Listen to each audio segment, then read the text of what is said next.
Have you ever felt too lazy to take a bath? If yes, the Japanese have an answer for you. They have designed a human washing machine. It is powered by artificial intelligence and it is exactly what it sounds like. You enter the pod, it fills halfway with water, the jets clean you with the AI monitors while the AI monitors your vitals and adjusts water temperature. Now, most of us don't even know that we needed a human dishwasher. But this is hardly the only AI product in this club. Many products claim to have AI technology now, but do they really need it? And do we need these products? Here's a report.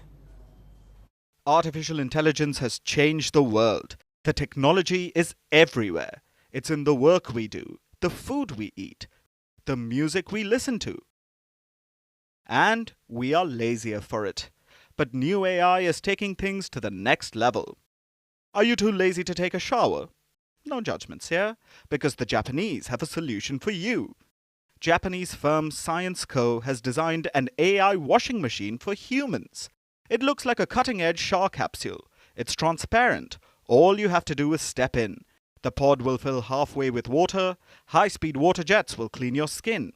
The pod will continuously monitor your vitals, adjust the water temperature, and manage the pressure. You don't have to move a finger. The AI will do it all. The entire process will take 15 minutes, after which, voila, you'll be as clean as a human doll, freshly bathed by its robotic caretaker. Now, this technology may seem cutting edge, but it's actually a recycled technology. Back in 1970, Sanyo Electric, what's today called Panasonic, showcased a human washing machine. It was dubbed an ultrasonic bath. It did something similar. It filled the pod with water, then released ultrasound waves and used plastic balls to clean the bather's body. The device never took off, but it has inspired this new AI-based human washing machine. Could this be a case of AI washing? This refers to overinflated claims made by companies about their use of AI. And this is happening in two main ways. First, companies are launching products without AI, but falsely claiming that they use the technology. Allegedly, like in the case of Amazon. It launched Just Walkout stores, where you go into any of their stores, pick the products you want to buy, put them in your cart, and just walk out. No need to visit the cashier. The cart will figure out what products you have added. Your account will be charged accordingly. So, it was supposed to be seamless. How did it happen? Amazon said it was powered by AI, but reportedly, that was not true. Amazon has been accused of employing people who watched shoppers, noticed what they were purchasing, and charging them accordingly.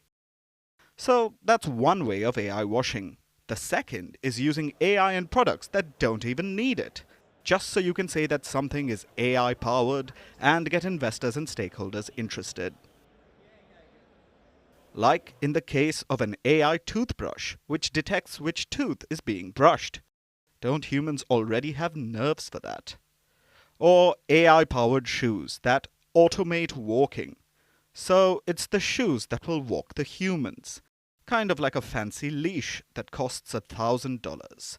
Or an AI bot across social media and other apps, whether you want one or not. Now, with an AI-powered human washing machine, companies are taking AI washing to another level. Quite literally.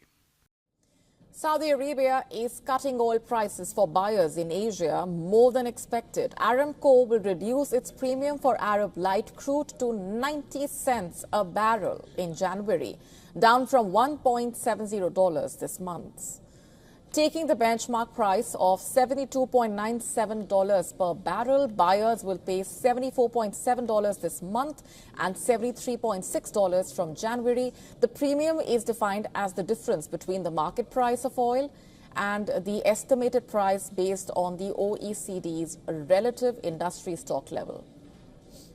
This 47% drop in the premium signals growing concerns over weak global demand, especially from China, which is contributing to a potential oversupply in the market.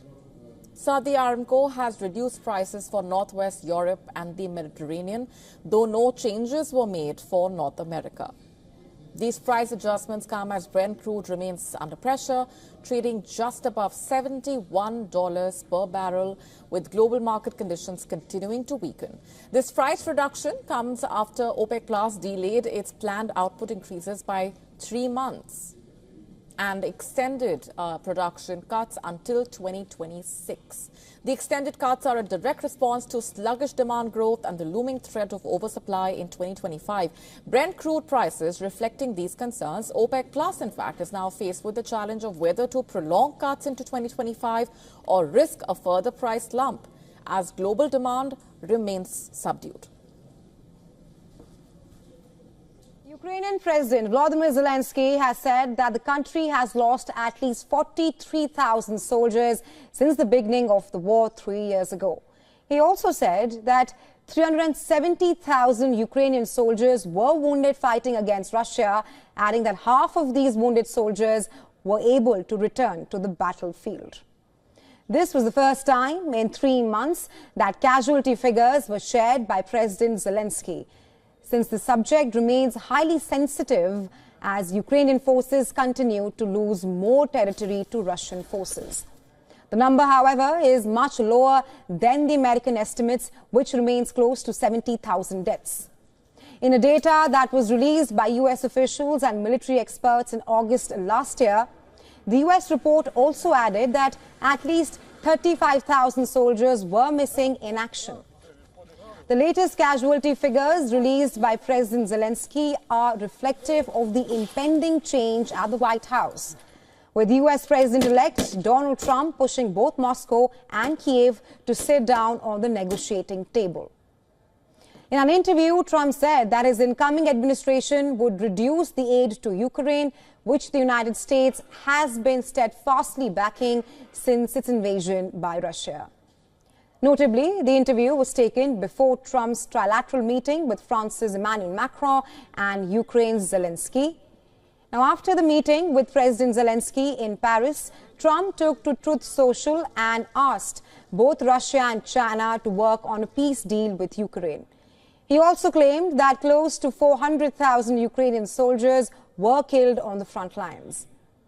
Well, following the Trump's call for an immediate ceasefire and negotiations, Kremlin spokesperson Dmitry Peskov said that Moscow was open to peace talks with certain conditions, adding that peace negotiations had to be based on agreements reached in Istanbul in 2022 and also on the current realities of the battlefield.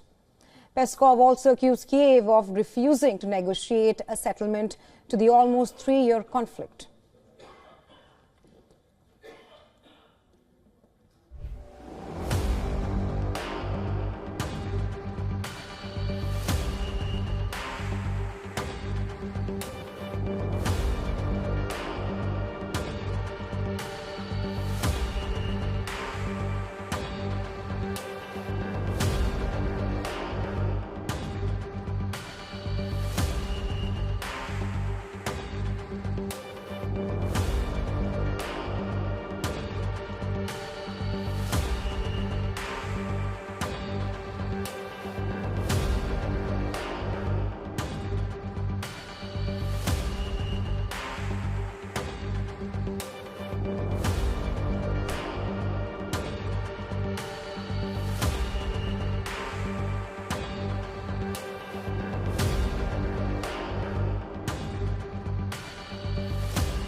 as India flexes its naval power. India's first indigenous aircraft carrier, INS Vikrant, has completed all the remaining trials and has achieved a final operational clearance from the Indian Navy. A step highlighting India's ambition to turn its maritime force into a blue water navy. In fact, the Indian Navy said that the ship underwent its fleet integration with the Western Naval Command and is now fully capable of executing all operations and commitments of the Indian Navy. INS Vikrant is India's second operational aircraft carrier after INS Vikramaditya and is the 7th largest carrier in the world. The construction of INS Vikrant started in 2009 and it was commissioned in 2022. The carrier was made with the collaboration of Indian Navy and Cochin Shipyard. It is 262 meters long and has a height of 69 meters. 76% of equipments have been made in India, and currently Vikrant is the most complex warship to be built in the country. The ship was capable of carrying out basic flying operations after its very first trial and has subsequently cleared several sea trials since then. INS Vikrant is the largest ever ship built in India. It weighs 45,000 tons. It is 262 meters long and can carry 1,700 personnel. It can also host up to 35 aircraft. This includes MiG-29K fighter jets, Kamov 31 helicopters, MH-60R multi-role helicopters, and indigenously manufactured advanced light helicopters and light combat aircraft. The Navy is also in the process of acquiring 26 Rafale M aircraft in a bid to strengthen its fighter jet fleet on board the indigenous carrier. On the other hand, India's second aircraft carrier, INS Vikramaditya, is undergoing a refit, allowing it to be upgraded with enhanced combat capability. The Ministry of Defence signed a contract with Cochin Shipyard Limited on the 30th of November 2024 for a short refit and dry docking of INS Vikramaditya at an estimated cost of over $145 million, a project with the involvement of nearly 50 MSMEs.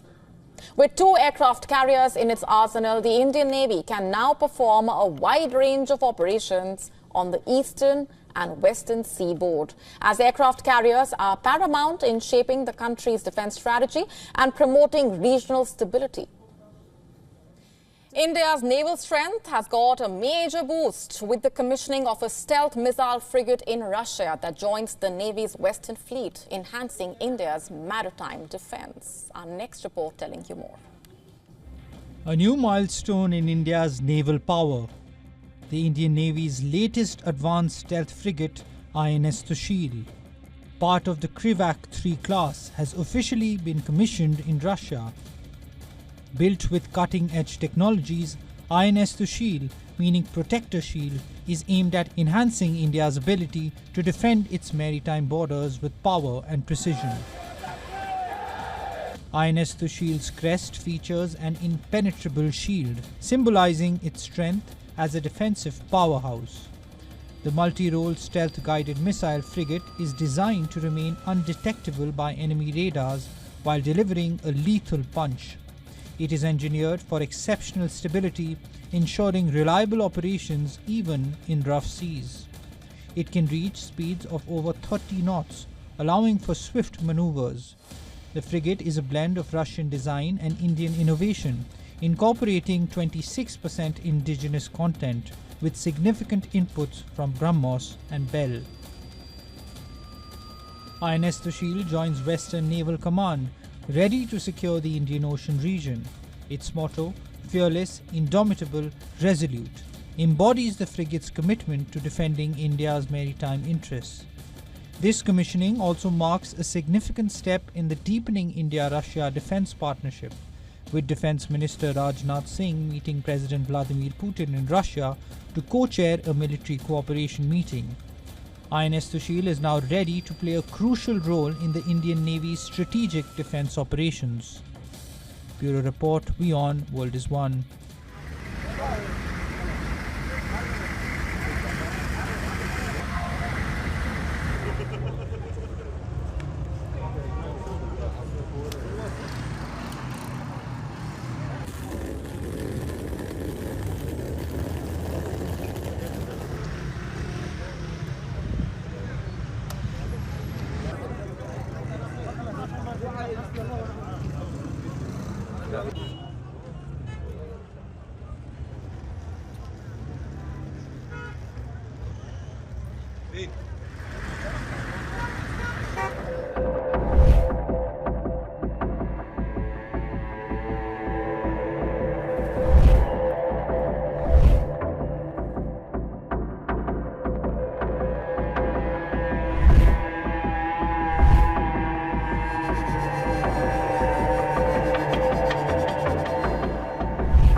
الحمد لله. جديد للأمة الإسلامية بأكملها.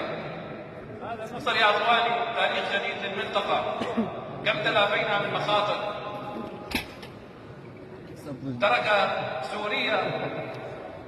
تركها مزرعة للأطماع الإيرانية أثار فيها الفساد، أصبحت مصنعا للكبتاجون في العالم.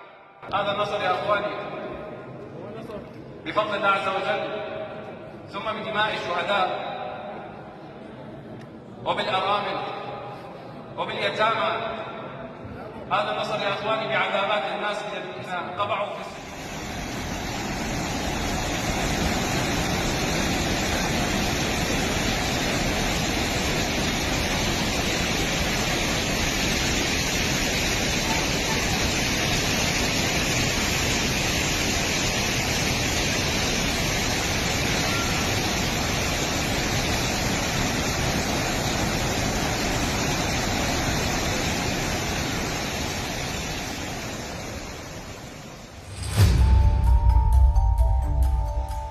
It's not accurate that the rain is picking up again.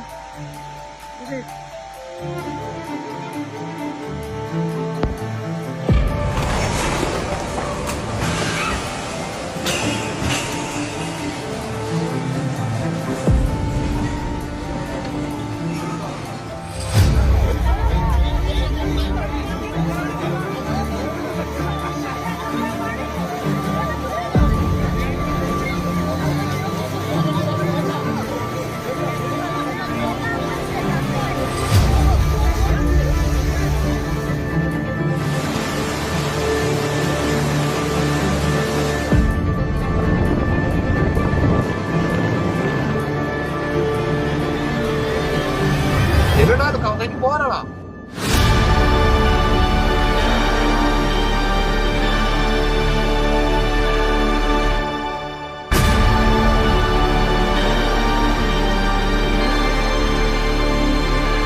Floods in Malaysia have claimed 2 lives as of Wednesday night.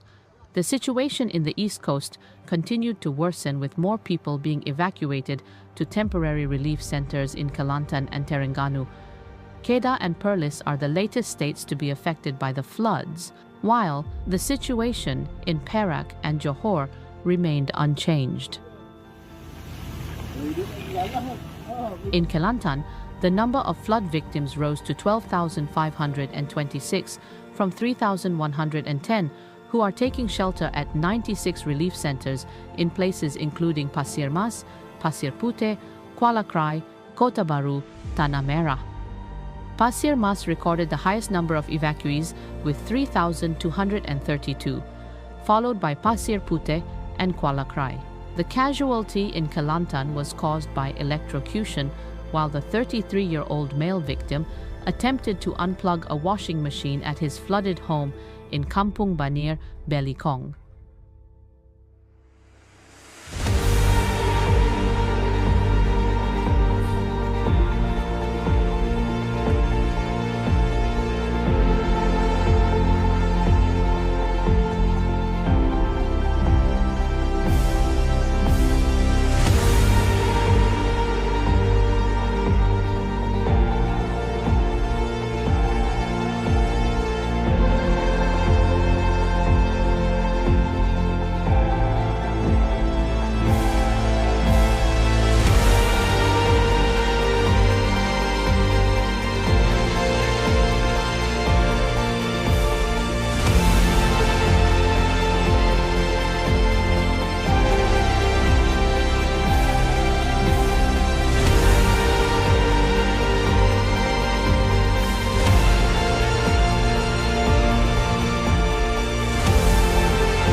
sama meluap lagi. Harap warga berhati-hati, gas beracun yang dibahayakan.